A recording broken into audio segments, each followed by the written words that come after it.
بسم اللہ الرحمن الرحیم رب اشرح لی صدری ویسر لی امری واحلل عقدۃ من لسانی یفقہوا قولی اللہم فقہنا فی الدین آمین یا رب العالمین۔ عید کی آمد ہے۔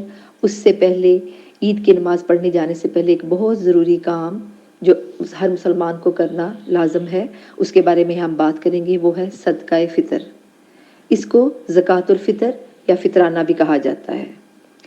ابن عباس رضی اللہ تعالیٰ عنہ سے روایت ہے کہ رسول اللہ صلی اللہ علیہ وآلہ وسلم نے صدقہ فطر کو فرض قرار دیا ہے۔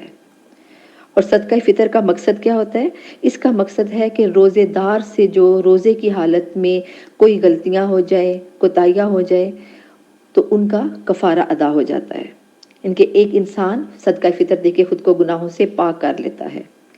اس کی مثال اسی طرح میں دوں گی، جس طرح نماز میں کوئی غلطی ہو جائے تو سجدہ سہو کر لیتے ہیں تو اس غلطی کا مداوع ہو جاتا ہے۔ اسی طرح روزے کی حالت میں انسان ہے، اس کے منہ سے کوئی غلط بات نکل جائے، کوئی غلط کام ہو جائے، بھول جائے، وہ روزے کی حالت میں اس سے کوئی بھی کچھ بھی ہو جائے، تو اس میں اگر وہ عید کی نماز سے پہلے صدقہ فطر ادا کر دے گا تو اللہ تعالیٰ انشاءاللہ تعالیٰ اس کی تمام تر غلطیوں کو معاف فرما دیں گے۔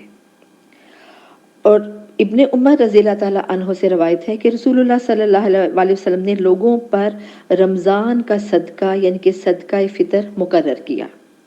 اس کا ذکر قرآن مجید میں نہیں۔ یہ ایسی زکوٰۃ ہے جیسے باقی فرض زکوٰۃ ہوتی ہے، اس کا قرآن مجید میں متعدد بار متعدد مقامات پر ذکر آیا ہے، لیکن صدقہ فطر کا ایسا کوئی ذکر نہیں۔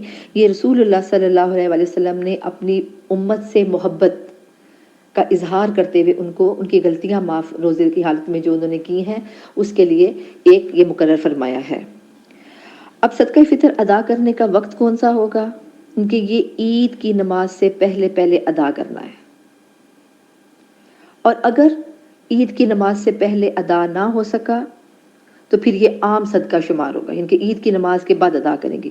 یہ ایسی زکوٰۃ ہے اگر پہلے ادا کر دی جائے تو قبول ہو جائے گی، اور بعد میں ادا کی جائے تو عام صدقے کی صورت میں اس کا پھر وہ والا ثواب نہیں ہوگا کہ جو آپ کے روزے کی حالت میں غلطیوں کا کفارہ کی صورت ہے، وہ ثواب پھر نہیں ملے گا۔ یہ سنن ابو داؤد کی روایت ہے۔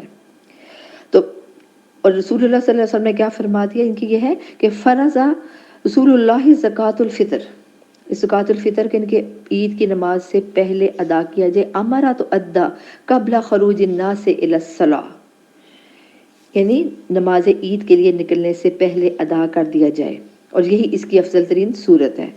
اور ایک اور بھی ہے کہ اس کا جائز وقت، اگر رمضان سے 1 یا 2 دن پہلے، یعنی کہ رمضان کے آخری روزے سے 1 یا 2 دن پہلے بھی ادا کر دیا جائے تو اس میں بھی کوئی حرج نہیں، وہ بھی ادا کرنا جائز ہے، اس کا بھی وہی فائدہ ہوگا جو عید کی نماز سے پہلے عید والے دن ادا کرنے کا ہوگا۔ لیکن اس کا ایک خیال رکھنا چاہیے کہ اس کو بہت پہلے نہیں نکال سکتے۔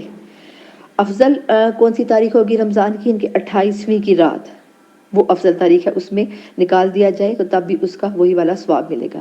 ان کی صدقہ فطر ایک طرح سے عبادت ہے، اللہ تعالیٰ کی رضامندی اور خوشنودی حاصل کرنے کا ایک بہت بڑا ذریعہ ہے۔ اب ہم دیکھتے ہیں کہ صدقہ فطر میں ہم دیں کیا۔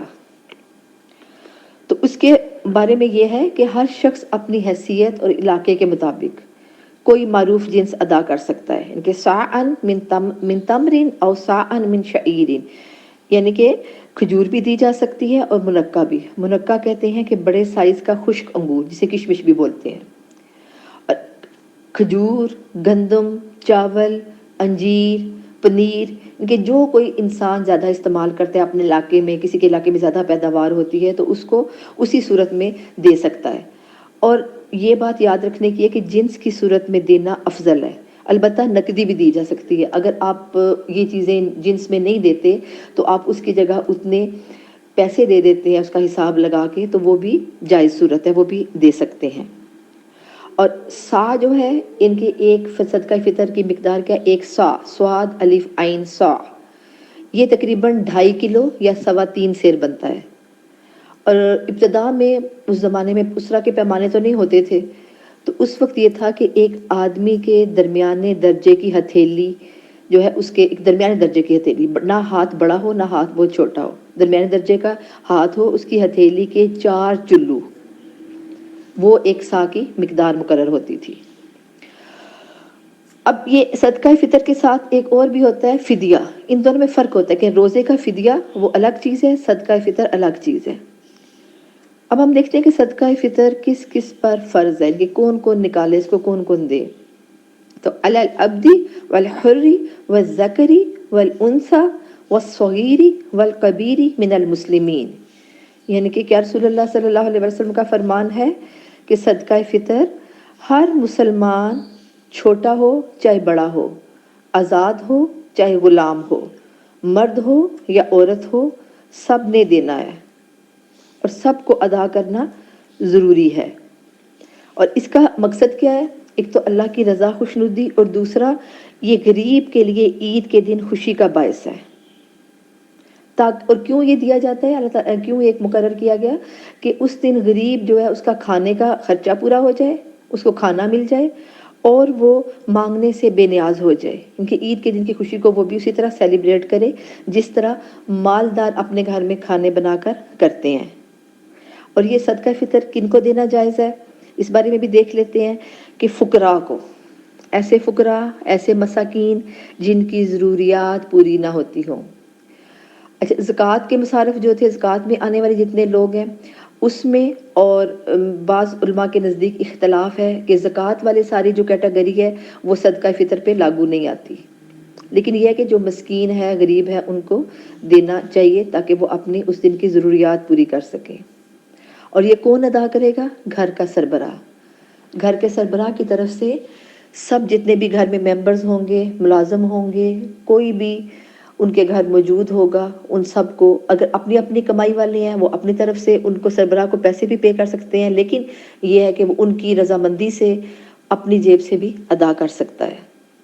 تو اللہ تعالیٰ ہمیں جس طرح روزے نصیب فرمائے اسی طرح عید بھی نصیب فرمائے اور صدقہ فطر خوش دلی سے ادا کرنے کی توفیق دے. اب کیا ہے کہ عید کا چاند جب نظر آ جائے تو دعا کون سی پڑھنی ہے اس کو بھی ہم دیکھ لیتے ہیں.